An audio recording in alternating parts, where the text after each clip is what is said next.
குருவடி சரணம். யூடியூப் நண்பர்கள் அனைவருக்கும் அடியேனின் அன்பான வணக்கங்கள். நான் உங்கள் குருமணிகண்டன் பேசுகிறேன், பொள்ளாச்சியிலிருந்து.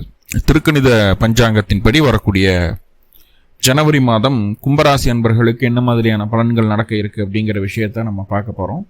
பாசிட்டிவ் நெகட்டிவ் ரெண்டுமே பார்த்துடலாம். நெகட்டிவ் ஏதாவது இருக்கு அப்படின்னா அதை எப்படி பாசிட்டிவா மாத்திக்கிறது, அதற்குண்டான வழிபாட்டு முறைகள் என்ன, அதை எப்படி செய்யணும் அப்படிங்கிற எல்லா விதமான விவரங்களையும் விரிவாக தெளிவாக டீட்டெயில்டாக நம்ம இந்த பதிவில் பார்த்துடலாம். முதல்ல இந்த மாத துவக்கத்தில் என்ன கிரகநிலைகள் கும்பராசிக்கு இருக்குது, மேலும் இந்த மாதத்தில் என்னென்ன கிரகங்கள் பயிற்சி ஆகுது, அந்த கிரக பயிற்சியால் ஏற்படக்கூடிய மாற்றங்கள் என்னென்ன, இதன் அடிப்படையில் தான் இந்த பதிவானது பதிவு செய்யப்படுது. ஸோ அப்படி பார்க்கும்போது இந்த மாத துவக்கத்தில் என்ன கிரகநிலைகள் கும்பராசிக்கு இருக்குது அப்படின்னு சொல்லி பார்த்துட்டிங்கன்னா, ராசிக்குள்ளேயே ராகு பகவான் ஜென்ம ராகு அப்படிங்கிற ஒரு அமைப்பில் கும்பராசி பயணிச்சுட்டு இருக்குது. ரொம்ப தொந்தரவான ஒரு காலகட்டம் தான். ஜென்மத்தில் ராகு வரும்போது எந்த ஒரு தைரியமான ஒரு நபராக இருந்தாலும் கொஞ்சம் கலங்கித்தான் போகணும். கும்பம் இருக்கிறதுலையே ரொம்ப தைரியமான ராசிகளில் ஒரு ராசி சொல்லுங்க அப்படின்னா கும்பத்தை சொல்லுவேன். ஏன்னா சிம்மம் அப்படிங்கிறது எல்லாத்துக்கும் தெரியும். அதற்கு எதிராக நிற்கணும் அப்படின்னா அது எவ்வளோ தைரியமாக இருக்கணும். சிம்மத்துக்கு 7ஆம் இடம் கும்பம் தான். ஸோ ரொம்ப ரொம்ப தைரியமான ராசி, எதையும் பார்த்துக்கலாம் அப்படின்ற ஒரு மனநிலைமை இருக்கும். ரொம்ப ப்ராக்டிக்கலாக திங்க் பண்ணக்கூடிய நபர்கள் தான் நீங்கள். ஸோ அப்படிப்பட்ட உங்களையே கொஞ்சம் அசைச்சு பார்த்துடுச்சுது அப்படின்னு தான் சொல்லணும். இந்த ஜென்மச்சனியும் 7ஆம் இடத்துல கேதுவும் ஜென்ம ராகுவும். இப்போ ஜென்மச்சனி அப்படிங்கிறது முடிஞ்சு ராசிக்கு 2ஆம் இடத்துல சனி பகவான் வந்தாச்சு. 7.5 சனியினுடைய கடைசி பகுதியில் இருக்கீங்க. ராசிக்கு 5ஆம் இடத்துல குரு பகவான் வக்ரம் பெற்று அமர்ந்திருக்கிறார். குருவினுடைய பார்வையில் ராசி இருக்கிறதுனால கொஞ்சம் சேஃபர் சைடு இருக்கு. ராசிக்கு 7ஆம் இடத்துல கேது, ராசிக்கு 11ஆம் இடத்துல செவ்வாய், சூரியன், சுக்கிரன், புதன், 4 கிரகங்களினுடைய இணைவு இருக்கு. செவ்வாய், சூரியன், சுக்கிரன், புதன் 4 கிரகங்களினுடைய இணைவு ராசிக்கு 11ஆம் இடமான லாபஸ்தானத்தில் இருக்குதுங்க. சூரியன் 11ஆம் இடத்துல இருக்கலாம் தாராளமா. சுக்கிரன், புதன், செவ்வாய் எல்லாமே உனக்கு சுப அமைப்புகள்ல தான் இருக்கு மாத துவக்கத்துல. இப்போ இந்த மாதம் முதல்ல சுக்கிர பகவான் ஜனவரி மாதம் 12ஆம் தேதி ஜனவரி மாதம் 12ஆம் தேதி உங்களுடைய ராசிக்கு 11ஆம் இடமான லாபஸ்தானத்திலிருந்து 12ஆம் இடமான விரயஸ்தானத்துக்கு அந்த சுக்கிரன் பயிற்சி நடக்குது. சுக்கிரன் அப்படின்னு சொல்லக்கூடிய கிரகம் உங்களுடைய ராசிக்கு ஒரு கேந்திரத்துக்கும் ஒரு திரிகோணத்துக்கும் அதிபதி. அப்போ யோகங்களை தரக்கூடிய கிரகமாகவே சுக்கிரன் வர்றாரு. அந்த யோகாதிபதியான சுக்கிரன் 11ஆம் இடமான லாபஸ்தானத்திலிருந்து 12ஆம் இடமான விரயஸ்தானத்துக்கு போறார். இப்போ இங்கிருந்து நம்ம என்ன தெரிஞ்சுக்கணும் அப்படின்னா, வீடு, வண்டி, வாகனம், சொத்து, நிலம் சம்பந்தமான விஷயங்கள்ல எந்த ஒரு மாற்றம் செய்யறதாக இருந்தாலும் இந்த மாத துவக்கத்தில் செய்து கொள்ளுங்கள். முதல் 12 நாட்களுக்குள்ள முடிச்சிருங்க அந்த வேலையை. இல்லையா, பிப்ரவரியில சுக்கிர பகவான் எகின் உங்க ராசிக்குள்ள வருவார், கும்பராசிக்குள்ள வருவார். அப்ப அந்த விஷயங்களை செய்துக்கிடலாம். பிப்ரவரி லாஸ்ட் ஆர் அந்த மாதிரியான மார்ச் ஃபர்ஸ்ட் வீக்லிங் போது உங்க சுக்கிரன் ஆல்மோஸ்ட் உங்களுடைய ராசிக்கு ஜென்மத்தில், அதாவது ஜென்ம சுக்கிரனா இருப்பார். அப்ப அந்த விஷயங்களை செஞ்சுக்கலாம். இடைப்பட்ட ஜனவரி 12ஆம் தேதிக்கு மேல வண்டி, வாகனம், வீடு, சொத்து, சுகம், தாயார் சம்பந்தமான விஷயங்கள், உறவுகள் சம்பந்தமான விஷயங்கள்ல எந்த விதமான புது மாற்றங்களையும் செய்யாமல் இருப்பது நல்லது. First one. மீறினா அப்படித்தான் செய்வேன் அப்படின்னா வரக்கூடிய நஷ்டத்தை நம்ம எதிர்கொள்றதுக்கு தயாராகிக்கணும் அப்படிங்கிறத நம்ம புரிஞ்சுக்கணும். சரி, நஷ்டம் மட்டும்தான் வருமா, வேற ஏதாவது நடக்க காத்திருக்கா, வேற ஏதாவது பிரச்சனைகளுக்கான்னு பார்த்தா முதலீடுகளையும் தவிர்த்துக்கணும். ஜனவரி மாதம் 12ஆம் தேதிக்கு மேலே முதலீடுகளையும் தவிர்த்து கொள்ள வேண்டிய ஒரு சூழ்நிலை இருக்கிறது. ஸோ அப்போ அதை நம்ம கவனமாக கையாள கூடிய தன்மை நம்மகிட்ட வேணும். இப்போ எப்பெல்லாம் இன்வெஸ்ட்மெண்ட் பண்ணலாம் அப்படிங்கும்போது பார்த்துட்டிங்கன்னா, உங்களுடைய சுக்கிரன் உங்களுடைய ராசிக்கு பலமாக இருக்கக்கூடிய ஒரு சூழ்நிலையில் கேந்திர திரிகோண ஸ்தானங்களில், பணபர ஸ்தானங்களில் கோச்சாரத்தில் பயணிக்கும் போது இன்வெஸ்ட்மெண்ட் பண்ணலாம். இப்போ விரயத்துக்கு போறாரு. அப்போ நம்ம போடக்கூடிய காசு பணம் எல்லாம் விரயத்தை நோக்கி செல்வதற்கு வாய்ப்புகளை சொல்கிறது. சரி, ஓகே. வேற என்னென்னவெல்லாம் நடக்கும் அப்படின்னா, வேலை செய்யக்கூடிய இடத்துல உங்களுடைய திறமைக்கான அங்கீகாரம் மறுக்கப்படக்கூடிய ஒரு சூழ்நிலை உண்டு. நம்ம என்னதான் உசுரை கொடுத்து வேலை செஞ்சாலும் நம்மளுக்கு அந்த ரெஸ்பான்ஸ், அங்கீகாரம் அப்படிங்கிறது கிடைக்காது. ஆனால் முன்னாடியெல்லாம் அப்படி கிடையாது. மைல்டாக தான் ஒர்க் பண்ணுவோம், இதெல்லாம் ஒரு பெரிய விஷயம் இல்லை அப்படின்னு நம்மளுக்கு தோணும். அதை சிம்பிளாக செஞ்சு முடிப்போம். நம்ம அறிவுக்கு அது ஒரு பெரிய விஷயமாவே இருந்திருக்காது. அது அழகாக செய்திருப்போம், சக்ஸஸ் ஆகிருந்திருக்கும். உடனே நம்மளுக்கு ஒரு நல்ல ஒரு பெயர் கிடைச்சிருக்கும். ஆனால் ஒன்றுமே செய்யாமல் இப்படி ஒரு நல்ல விஷயம் நடக்குது அப்படின்னு நம்ம கொஞ்சம் ஆச்சரியப்பட்ட டைமும் இருக்குது. ஆனால் அதை மீறி இப்போ விரயத்தில் இருக்கும்போது என்னதான் பாடுபட்டீங்கனாலும் அதுக்கு உண்டான நேம் கிடைக்காம போகிறதுக்கு வாய்ப்பு உண்டு. ஆல்ரெடி கும்பத்துக்கு அப்படி தான் இருக்குது. என்ன காரணம் அப்படின்னா ஜென்ம ராகு, சிரமத்தின் விளிம்பில் தான் இருந்துட்டு இருக்கிறீங்க.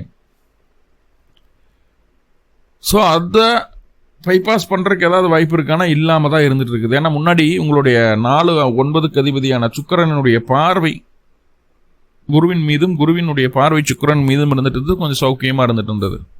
இப்போ அந்த பார்வை மாறுது. ஏன்னா குருவுக்கு சுக்கிரன் 8ஆம் இடத்துல சஷ்டாஷ்டகமாக போய் உட்கார்றாங்க. அப்போது இது சம்பந்தமான விஷயங்களில் தொந்தரவுகள் வருது.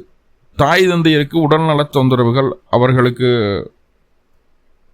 மருத்துவ செலவுகள் வருவதற்குண்டான ஒரு சூழ்நிலைகளை சொல்கிறது. அப்போது மருத்துவ செலவு உங்களுக்கு வராமல் தவிர்த்துக்கணும். உங்களுடைய உடல் ஆரோக்கியத்தை சீராக வச்சுக்கிறதுக்கு என்ன பண்ணணும்னா சுப செலவுகளை செஞ்சுருங்க. சுப செலவுகளை செய்வதற்குண்டான ஒரு சூழ்நிலையும் உண்டாகுது. அதை செய்ய பாருங்க அப்படிங்கிறத சொல்லலாம். Right, okay. அடுத்ததாக பார்த்துட்டிங்கன்னா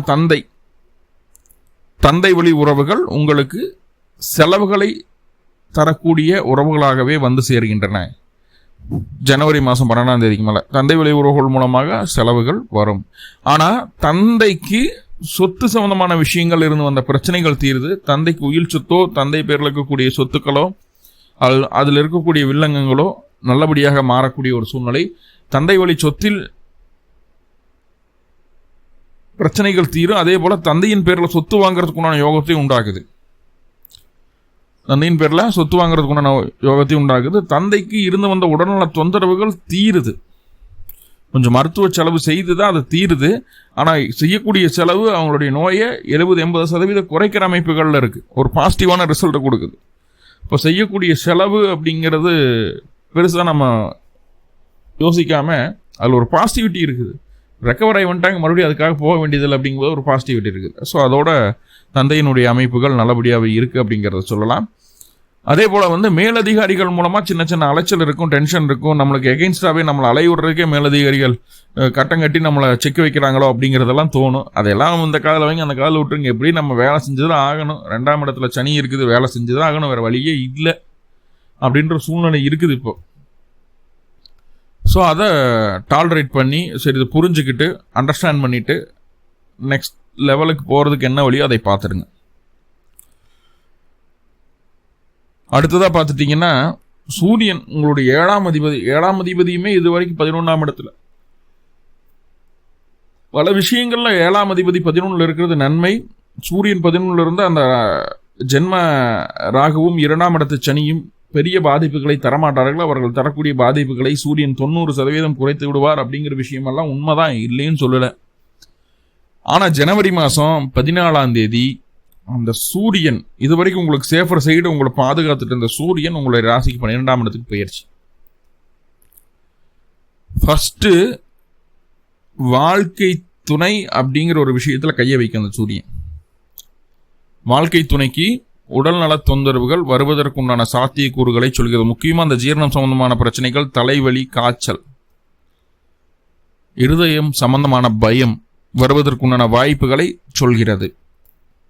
2வது, வாழ்க்கை துணைக்கு வேலை இல்லாமல் இருந்துட்டு இருக்குதுன்னா வேலை கிடைக்கிறதுக்கு உண்டான ஒரு சூழ்நிலை. வேலையிலிருந்து வந்த டென்ஷன் ப்ரெஷர் எல்லாம் குறையும். வேலையிலிருந்து வந்த எதிர்ப்புகள் எல்லாம் குறையும். வாழ்க்கை துணைக்கு, உங்களுக்கு இல்லை, எதிர்ப்புகளாக ஜெயிக்கக்கூடிய ஒரு அமைப்பு வந்துடும். அப்போ வேலை எதிர்ப்புகளை ஜெயிக்கணும் அப்படின்னா கொஞ்சம் போராடித்தானே ஆகணும், கொஞ்சம் ஒர்க்லோட் இருந்து தான் ஆகணும் இல்லையா? அதை நோக்கி அவங்க பயணிக்கும் போது உங்களை கண்டுக்க மாட்டாங்க. உங்களுடைய வாழ்க்கை துணை உங்களை கண்டுகொள்ளாமல் போவதற்கும் வாய்ப்புகள் உண்டு ஜனவரி மாதம் 14ஆம் தேதிக்கு மேலே. அதுக்காக ரொம்ப ஃபீல் பண்ணிட்டு இருக்காமல் அடுத்த வேலையினும் அதை பார்த்துட்டு போயிட்டே இருங்க. அப்புறம் மறுபடியும் 1 மாதத்தில் நம்மளை தேடி வந்துடுவாங்க அப்படிங்கிற ஒரு அமைப்பில் தான் இருக்குது. ஸோ அதனால் கவலைப்பட வேண்டாம், ஃப்ரீயாக இருக்கலாம். சரிங்களா? அப்போ துணையின் மூலமாக தேவையற்ற மருத்துவ செலவுகள் வருவதற்கு வாய்ப்புகள் உண்டு. துணைக்கு உடல் ஆரோக்கியம் பாதிக்கப்படும், வேலை கிடைக்கும். அதே போல் துணையின் மீது இருந்த பற்றுதல் சற்று குறைந்து போவதற்குண்டான வாய்ப்புகளை சொல்கிறது. துணையினுடைய எதிரிகளை ஜெயிக்கிறதுக்குண்டான வல்லமை துணைக்கு கிடைக்கக்கூடிய ஒரு சூழ்நிலையில் சொல்கிறது. எல்லாமே ஓகே. அதே போல் உங்களுக்கு கால் பாத எரிச்சல் வருவதற்கு வாய்ப்புகள் உண்டு. வயது மூத்த நபர்களுக்கு அந்த பாத எரிச்சல் அப்படிங்கிறது ரொம்ப அதிகமாக தான் இருக்கும், கம்மியாகிறதுக்கு வாய்ப்பு இல்லை. முடிஞ்ச அளவுக்கு காலை சுத்தமாக வச்சுக்கிறதுக்கோ இல்லை அந்த டைல்ஸ்லாம் செப்பல் போடாமல் நடக்காமல் இருக்கிறதுக்கு பார்த்துக்கணும். செவ்வாய் ரொம்ப முக்கியமான கிரகம். 3-10க்கு அதிபதி, தொழில் ஸ்தான அதிபதி. அவரே மாற்றத்தை தைரியத்தை சொல்லக்கூடிய கிரகம். 12ஆம் இடத்துல போய் விரயஸ்தானத்தில் போய் உச்சம் அடைகிறாரு. ஜனவரி மாதம் 15ஆம் தேதி அந்த பயிற்சி நடக்குது. செவ்வாய் பயிற்சியானா செவ்வாயினுடைய பார்வை ராசிக்கு 3ஆம் இடத்துக்கு கிடைக்குது. அப்போ அளப்பரிய தைரியம். ஆல்ரெடி கும்பத்துக்கு தைரியம் ஜாஸ்தி, இப்போ அதை விட தைரியமா செயல்படக்கூடிய ஒரு சூழ்நிலை. கும்பத்துக்கு தைரியம் ஜாஸ்தி அப்படிங்கிறது கும்பத்தோட பழகினா மட்டும்தான் தெரியும், புரிஞ்சுக்கிட்டா மட்டும்தான் தெரியும். எந்த ஒரு சூழ்நிலையில விட்டாலும் சரி, எவ்வளவு கஷ்டத்துல ஒரு கும்பத்தை விட்டாலும் சரி, கண்டிப்பா அதுல இருந்து மேடேறி வந்துடும். பின்வாங்க தெரியாது கும்பத்துக்கு. ஸோ அப்படிப்பட்ட கும்பம் அதன் தைரிய ஸ்தானாதிபதி அப்படின்னு சொல்லக்கூடியவர் செவ்வாய் ஆயிடுறாரு. செவ்வாயினுடைய பார்வை 3ஆம் இடத்துக்கு கிடைக்குது, உச்சம் பெற்று பார்க்குறாருங்க. ஸோ ரொம்ப முக்கியம். இப்போது எதையும் சாதிச்சிடலான்ற தைரியம், அந்த சொத்து பத்து விவகாரங்கள், அதாவது டாக்குமெண்ட் சம்பந்தமான விஷயங்கள் ஏதாவது தொந்தரவுகள் இருந்ததுன்னா அது தெரிகிறது. காது மூக்கு தொண்டை சம்மந்தமாக, ஸ்கின்னு சம்மந்தமாக, நரம்பு சம்மந்தமான இருக்கக்கூடிய பிரச்சனைகளுக்கு தீர்வு கிடைக்கக்கூடிய ஒரு அமைப்பாக காட்டுது. அக்கம் பக்கத்தினர்கிட்ட கொஞ்சம் வாக்குவாதம் வர்றதுக்கு வாய்ப்பு உண்டு, கொஞ்சம் அவங்ககிட்ட அடக்கி வாசிக்கணும் அப்படிங்கிறது சொல்லுது. செவ்வாயினுடைய பார்வை 6ஆம் இடத்துக்கு கிடைக்குது. உங்களுடைய எதிர்ப்புகளை நீங்களும் ஜெயிக்க முடியும். கடும் முயற்சியின் மூலமாக வேலை கிடைக்கும். வேலைக்காக வெளியூர் வெளிமாநில முயற்சிகள் செய்திருந்தீங்கன்னா அதுவும் சக்ஸஸ் ஆகிறதுக்கு வாய்ப்புகள் உண்டு. ஆனால் தொழில்சார் அலைச்சலை சந்தித்தே தீர வேண்டிய ஒரு சூழ்நிலை. சுயதொழில் செய்யக்கூடிய நபர்கள் எதிர்பாராத அலைச்சலையும் எதிர்பாராத செலவுகளையும் சந்திக்கக்கூடிய ஒரு சூழ்நிலை மாத இறுதியில் நடக்க காத்திருக்கு. வாழ்க்கை துணையை சற்று அனுசரித்து போக வேண்டும். வாழ்க்கை துணை தொட்டதொண்ணூறு கோவப்படுவாங்க, எது கோவப்படுறாங்கன்னு தெரியாது, கோவப்படுவாங்க. அதையெல்லாம் நம்ம கண்டுக்காமல் சிவனே அட்ஜஸ்ட் பண்ணி போயிடுறது நல்லது. இன்னும் ஒரு 6 மாதத்துக்கு பக்கமே அப்படி தான் இருக்கும் கணவன் மனைவிக்குள்ள, சரிங்களா? ஏன்னா செவ்வாயினுடைய பார்வை 7ஆம் இடத்துக்கு கிடச்சிட்டே இருக்குது. ஒரு 6 மாதத்துக்கு அப்படி தான் இருக்கும், அட்ஜஸ்ட் பண்ணி போகிற மாதிரி தான்.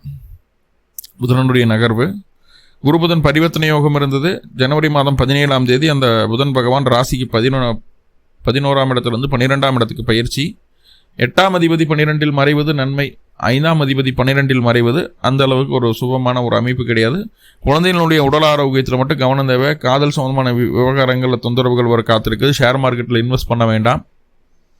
அதனால் பண இழப்பீடுகளை சந்திக்க வேண்டிய ஒரு சூழ்நிலைகளை சொல்கிறது. குழந்தைகளுக்கு சற்று உடல்நல தொந்தரவுகளை சொல்கிறது. குழந்தை சற்று உங்களை விட்டு சற்று பிரிந்திருக்க வேண்டிய ஒரு சூழ்நிலை. வேலைக்காகவோ ஏதாவது ஒரு விஷயத்துக்காக குழந்தை உங்களை விட்டு கொஞ்சம் பிரிஞ்சிருக்கிற மாதிரியான ஒரு அமைப்புகளை சொல்லுது. ஸோ அதை மனசார ஏற்றுக்கோங்க. மனசில் இருக்கக்கூடிய விருப்பங்களை திட்டங்களை வெளியில் சொல்லாமல் இருப்பது நல்லது அப்படிங்கிறத புரிஞ்சுக்கணும். ஸோ நிறைய பாசிட்டிவ் பார்த்துட்டா சின்ன நெகட்டிவ் இருக்கு இல்லையா? அந்த நெகட்டிவாக பாசிட்டிவாக மாற்றிக்கிறதா வழி இருக்கா? கண்டிப்பாக இருக்குது. என்ன பண்ணலாம் அப்படின்னு சொல்லி கேட்டுட்டிங்கன்னா, அருகில் இருக்கக்கூடிய காலபைரவர் வழிபாடு செய்துட்டு வர்றது நல்லது. பிறந்த கிழமை அன்னைக்கு, பிறந்த நட்சத்திரத்து அன்னைக்கும் காலபைரவர் வழிபாடு செய்துட்டு வரலாம். மேலும் கும்பராசி அன்பர்களுக்கு இருக்கக்கூடிய எல்லா விதமான பிரச்சனைகளும் தீர்ந்து மன நிம்மதியோடு, நிறைவோடு, பொருளாதார வசதியோடு, உடல் ஆரோக்கியத்தோடு நல்லபடியாக வாழணும்னு சொல்லி எல்லாம் பல பரம்பொருளை பிரார்த்தனை பண்ணிட்டு இந்த பதிவை முடிச்சுக்கிறேன். நன்றி நண்பர்களே, நன்றி. வாழ்வளமுடன். திருச்சிற்றம்பலம்.